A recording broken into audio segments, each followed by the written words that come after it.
Argentine football মহাতারকা Lionel মেসির বাবা হোর্হে Messi মারা গেছেন। একাধিক আর্জেন্টাইন সংবাদ মাধ্যমের বরাতে এ খবর নিশ্চিত করেছে স্প্যানিশ গণমাধ্যম গোল.কম ও পাকিস্তানের নিউজ ইন্টারন্যাশনাল। আর্জেন্টাইন গণমাধ্যম দাবি করেছে ৬৮ বছর বয়সে মারা গেছেন হোর্হে মেসি। বেশ কিছুদিন ধরেই তিনি শারীরিক নানা সমস্যায় ভুগছিলেন।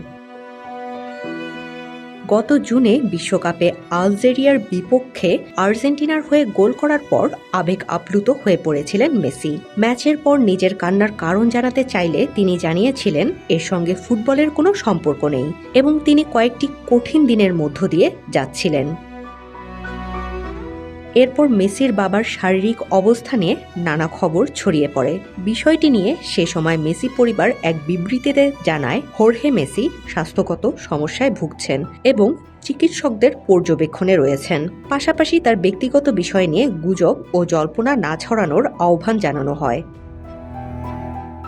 পরিবারের পক্ষ থেকে হোর্হে মেসি ও তার স্বজনদের গোপনীয়তা এবং ব্যক্তিগত পরিসরের প্রতি সম্মান দেখানোর অনুরোধও করা হয়েছিল।